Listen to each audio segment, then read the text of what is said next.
Hoy hablaremos de un africano cuyo nombre es Tertuliano.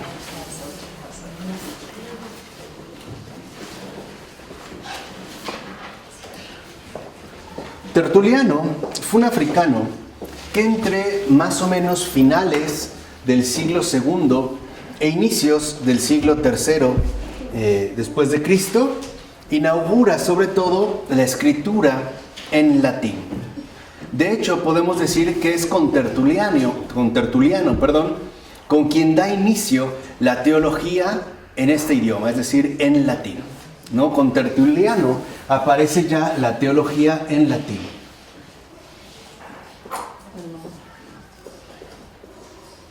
Recuerden que hasta antes, sobre todo en el siglo I y el segundo, la lengua oficial de la teología y por lo tanto del cristianismo sería el griego.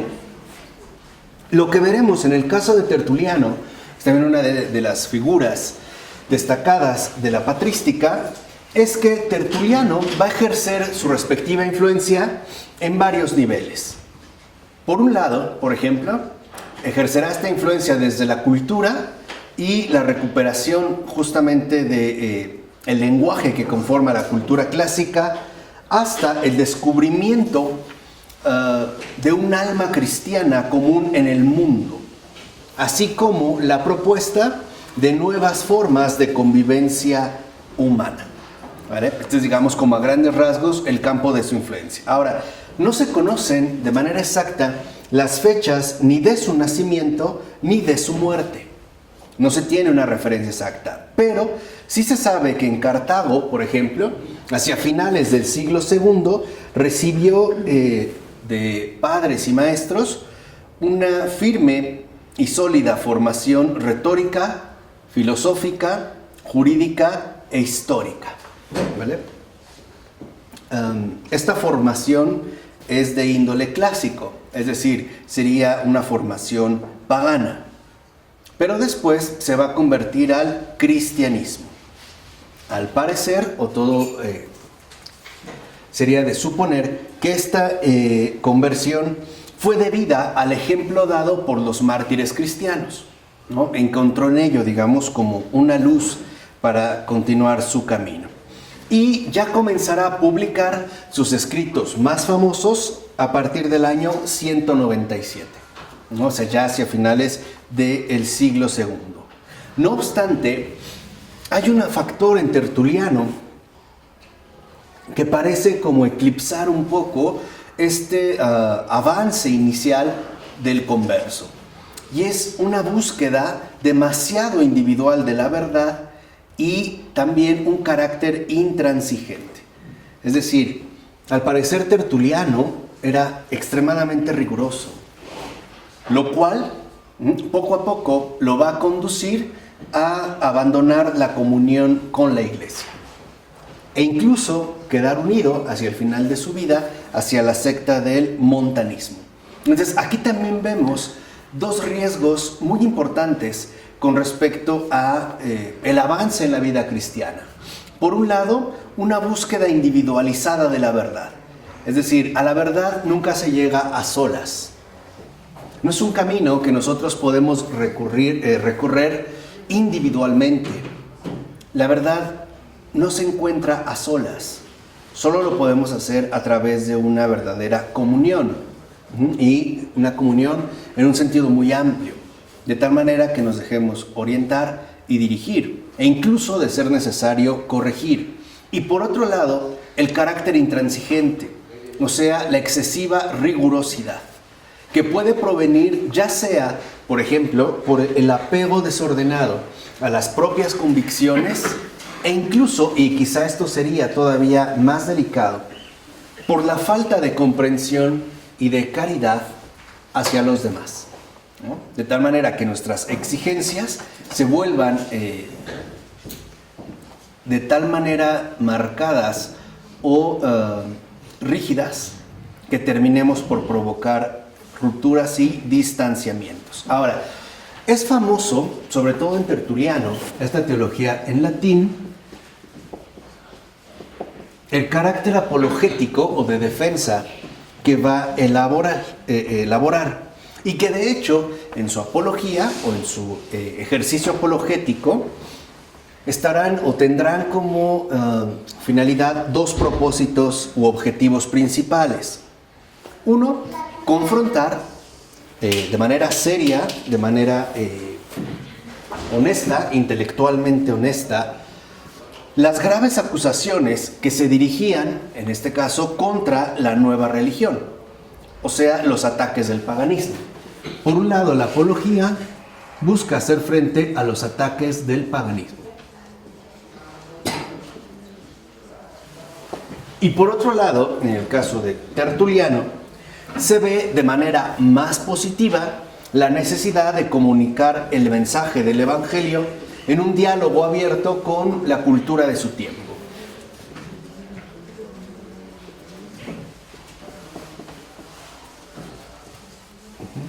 Estos son, digamos, como los dos rasgos principales que definen la apologética de Tertuliano. Por un lado, el hacer frente a los ataques que el paganismo dirige contra el cristianismo, y por el otro, comunicar el Evangelio en un abierto diálogo, ¿no? A través de un diálogo abierto con la cultura de su tiempo. De hecho, su obra más conocida lleva por título El Apologético, el cual ante todo lo que hace es denunciar ese comportamiento por demás injusto de las autoridades políticas, ¿no?, romanas con la Iglesia. Ese es, digamos, como lo que él más señala, las injusticias que se cometen. Por ejemplo, hay un pasaje del Apologético donde Tertuliano dice: cuando ustedes juzgan a un criminal, lo juzgan justamente por el crimen que se le imputa. No obstante, al cristiano lo juzgan no porque haya cometido un crimen, sino por llamarse cristiano.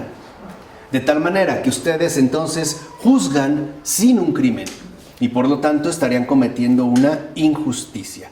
Así también Tertuliano va a presentar las diferencias existentes entre el cristianismo, ¿no?, la nueva religión, y las principales corrientes filosóficas de la época.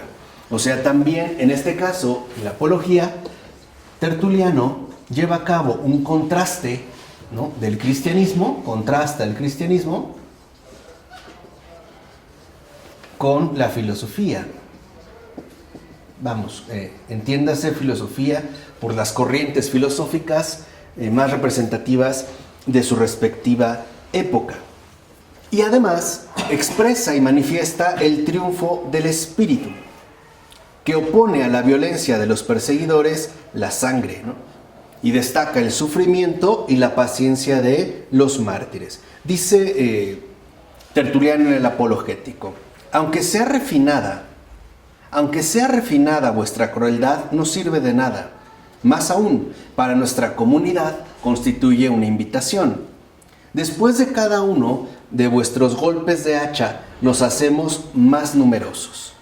Y aparece una de las frases quizá más luminosas que expone Tertuliano. Dice: la sangre de los cristianos es semilla eficaz. Es el primero que reconoce que la sangre derramada por los cristianos, en este caso por los mártires, no representa de ningún modo una derrota, sino por el contrario. Correspondería a esta sangre el fecundar el mundo entero para la plantación que vendrá después. Son, digamos, con lo que se ha regado la tierra para que puedan brotar posteriormente los nuevos discípulos, es decir, los siguientes seguidores de Cristo. E insiste en que al final, aun cuando las persecuciones políticas hacia los cristianos sean verdaderamente escabrosas o sangrientas, ¿no?, al final dice: en el martirio, lo que sale realmente victoriosa es la verdad, o sea, el sufrimiento por la verdad, las cuales, ¿no?, este sufrimiento por la verdad es más eficaz que cualquier régimen político. De tal manera que esta idea hoy también podría ser aplicada al caso de Siria. Nosotros lo podríamos ver de entrada como una verdadera tragedia. En cierto sentido lo es, pero no basta con quedarnos en la mera dimensión horizontal de lo que acontece en el mundo, sino bajo el designio vertical, donde vemos cómo no solo ha habido persecución, sino también conversiones y testimonios reales de adhesión a Cristo, e incluso de caridad y de cercanía entre unos y otros. Ahora, Tertuliano, como un buen apologista, también ve y siente la necesidad de expresar el Evangelio en un sentido más positivo, ¿no? De tal manera que corresponda con una invitación. Y por eso incluso adoptará un método especulativo para ilustrar los fundamentos racionales del dogma cristiano. Entonces, también la apología consiste en expresar los fundamentos racionales del dogma cristiano, lo cual conectaría de manera clara y evidente con el respectivo contraste que realiza con respecto a las corrientes filosóficas dominantes de su tiempo. El ver que en efecto el cristianismo también implica a la razón.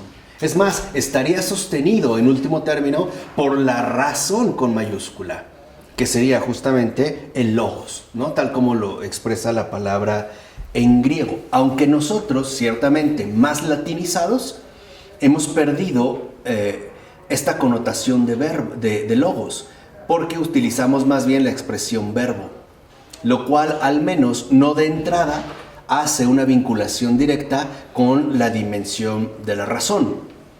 Incluso si nosotros le siguiéramos llamando logos, ¿no? Seguiríamos insistiendo en esta vinculación inseparable con respecto a la dimensión racional, es decir, al ámbito de la inteligibilidad.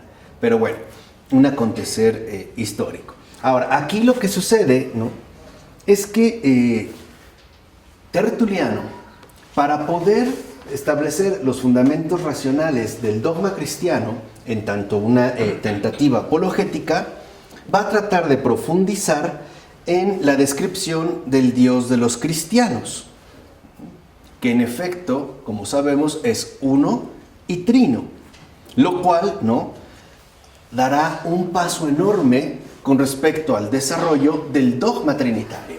Entonces, ahondar en los fundamentos racionales del dogma cristiano no es otra cosa más que profundizar en la Trinidad. Así, Tertuliano, en latín, que es el lenguaje que él domina y en el que escribe, va a utilizar términos que para nosotros nos son sumamente familiares, justo para poder expresar este gran misterio. De hecho, introduce los términos una sustancia y tres personas. Él es el que ya los introduce en latín. E incluso va a desarrollar mucho el lenguaje correcto para poder expresar el misterio de Cristo. En este caso, expresado como Hijo de Dios y verdadero hombre.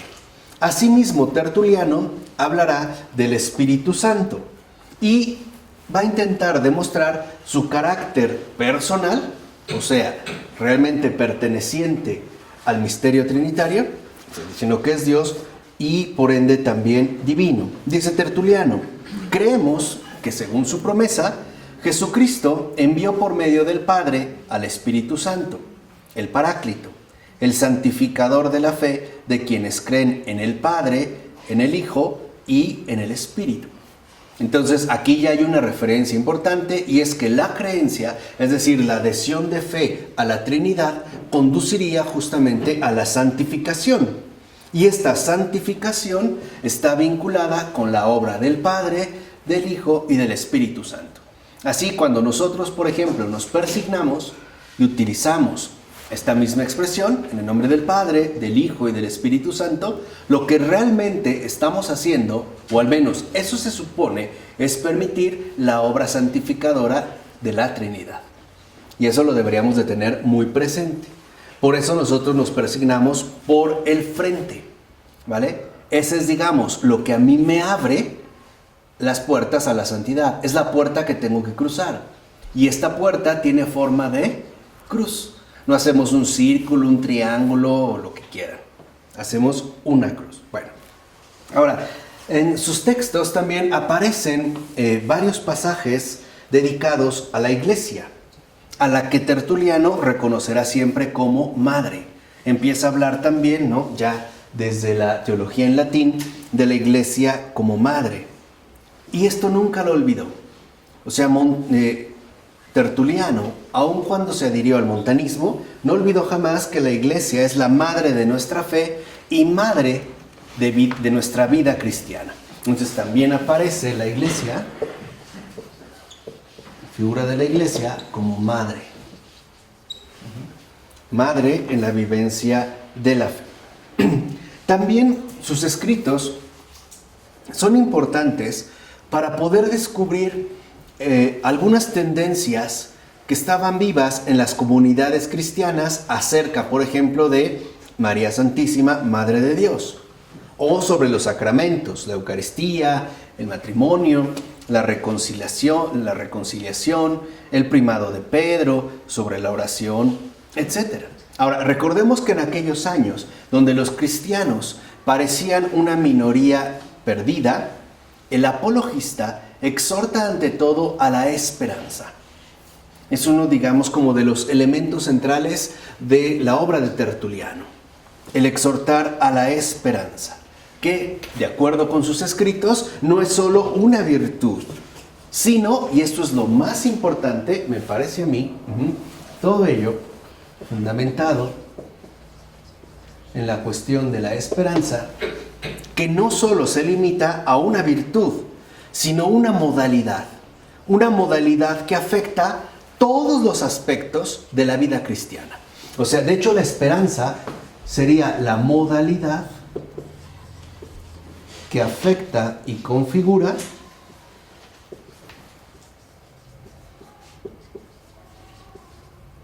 todos los aspectos de la vida cristiana.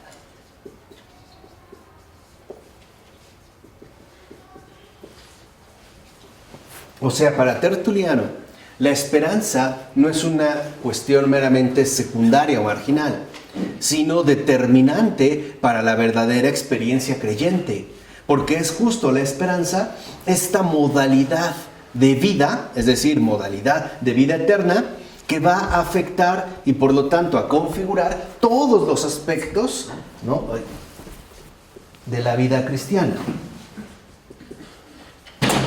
Habría pues que pensar con esperanza, sentir con esperanza, creer con esperanza, desear con esperanza, etc.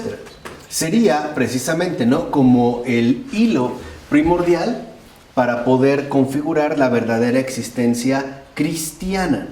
Entonces, como un aspecto muy importante. ¿Y en qué se basaría justo esta esperanza? Pues en la resurrección del Señor, que sería la matriz fundamental a partir de la cual se edifica la vivencia del creyente. Y por lo tanto, el sustento, el substrato real de nuestra radical confianza. En palabras de Tertuliano, por ejemplo, en su escrito, La resurrección de los muertos, dice: la carne resucitará, toda la carne, precisamente la carne, y la carne entera. Donde quiera que se encuentre, está en consigna ante Dios, en virtud del fidelísimo mediador entre Dios y los hombres, Jesucristo, que restituirá a Dios al hombre y el hombre a Dios. Entonces, la restitución efectiva entre uno y otro, es decir, entre el hombre y Dios, y entre Dios y el hombre, es la carne. El énfasis está colocado en la carne, que es uno de los rasgos más sobresalientes del cristiano. Recuerden que en estos tiempos de gran persecución, los planteamientos, sobre todo neoplatónicos, ¿no?, insisten en que lo más elevado o la verdadera restitución entre lo humano y lo divino no es lo material, sino lo inmaterial. Por ejemplo, puede ser la elevación intelectual del pensamiento, como sostendría la gnosis, o algunas otras perspectivas que consideran nuestra separación del cuerpo para alcanzar, ¿no?, bajo estas teorías orientales, para alcanzar finalmente la liberación esperada. Aquí no, se pone el énfasis en la carne. Entonces, la esperanza, en tanto modalidad que afecta y configura todos los aspectos de la vida cristiana, remite a la resurrección que se manifiesta como una realidad concreta. Es decir, que reposa, en pocas palabras, en la carne. O sea, la resurrección no es una simple idea, ¿no?, o un invento consolatorio. Es realmente el compromiso radical asumido en tanto restitución de Dios y el hombre. De tal manera que nuestra esperanza es concreta. Lo que esperamos es concreto. Y lo que esperamos en concreto es la resurrección de la carne. No simplemente la pervivencia del alma en un más allá etéreo, sino una concreción radical de la esperanza. Así toda la esperanza se concentra de manera concreta en la resurrección de la carne. Ahora, desde el punto de vista humano, se puede hablar, sin duda, del drama de Tertuliano. ¿Qué ocurre? Y lo habíamos mencionado hace un momento. Poco a poco, Tertuliano se hace cada vez más exigente. Y en particular, se hace más exigente o mucho más exigente con los cristianos. Por ejemplo, Tertuliano pretendía, ¿no?, o mejor dicho, esperaba de ellos, los cristianos, en todas las circunstancias, sobre todo en los momentos de persecución que están, muy intensificados en su época, un comportamiento heroico. Y ahí está el drama de Tertuliano. Ahí hay una confusión. Nosotros ya hablamos de la diferencia fundamental que hay entre el héroe y el mártir. Ese es el tropiezo de Tertuliano. Por eso, simple y sencillamente, no ha sido canonizado. Porque yerra en algo fundamental. Él esperaba, pues, de los cristianos, especialmente ante la persecución, un comportamiento heroico.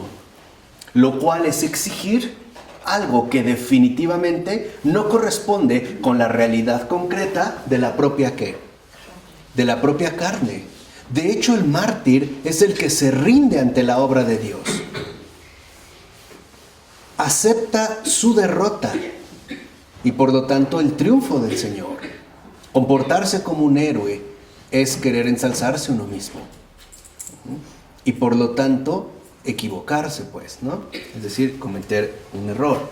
De ahí, pues, que ante esta situación, Tertuliano se vuelve cada vez más rígido en sus posiciones. Y por lo tanto, empieza, ¿no?, a elaborar cada vez más y más críticas. Como hoy muchos comparten o se han visto también como alineados en el drama de Tertuliano. Hoy hay muchos que están también como medio enfermitos de tertulianismo, llamémosle así, que son de verdad severamente críticos, en especial con los cristianos. Siendo cristianos, estoy hablando como cristianos, y que son especialmente severos, rígidos, intransigentes, etcétera, con los propios cristianos. Ahora, ¿qué sucede con este perfil patológico de tertulianismo? ¿A dónde conduce? A donde llevó a Tertuliano. En primer lugar, a volverse justamente amargo en su vida propia creyente, a sentirse incómodo ante aquellos que dicen compartir su profesión de fe, y por lo tanto lo lleva al aislamiento. O sea, lo llevaría finalmente a apartarse o separarse de la comunión real de los fieles. Una cosa es aceptar que la iglesia es la verdadera madre de los fieles, ¿no? Pongámoslo aquí. Es la verdadera madre de los fieles. Y otra cosa es comulgar en esta iglesia. O sea, una cosa es hacerse una idea, que es lo que él siempre mantuvo, y otra cosa es mantenerse en la comunión de los fieles. O sea, mantener la fidelidad en la iglesia y no idealizarla como una especie de situación especial solo para unos cuantos hombres ciertamente heroicos. Bastaba con tomarse en serio el ejemplo de los propios apóstoles, ¿no?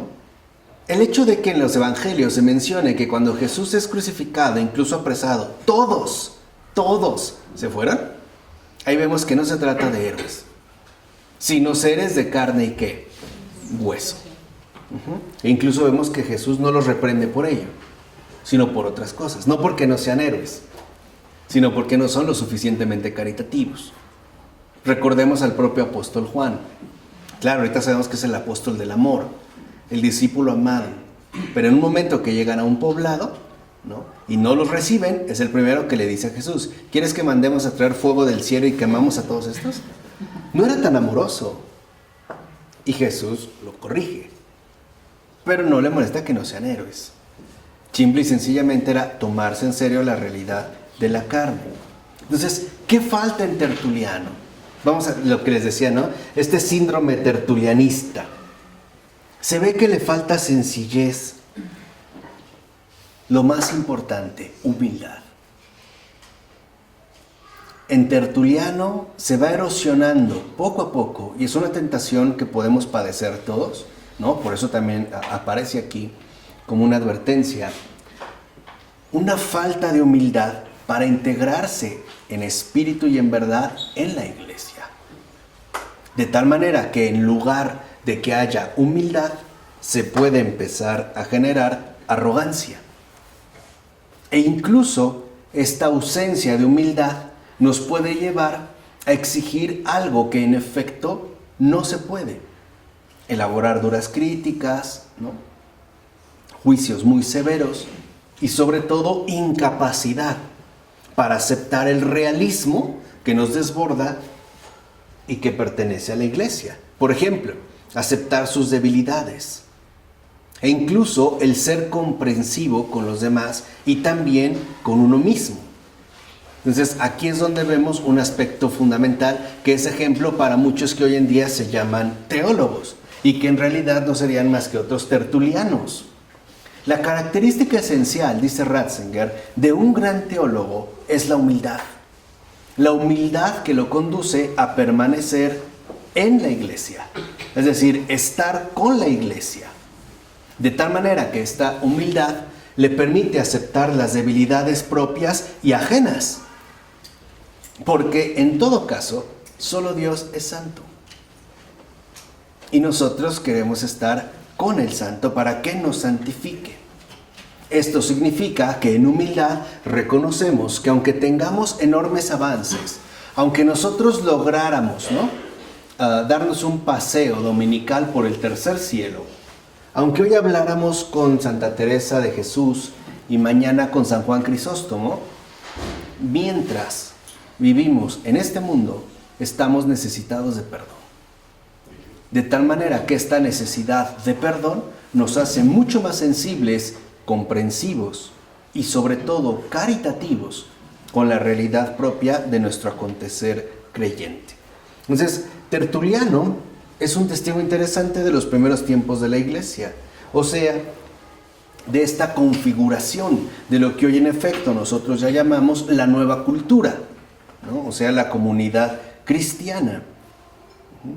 Tiene afirmaciones muy bellas en la cual se manifiesta que el alma en efecto es naturalmente cristiana.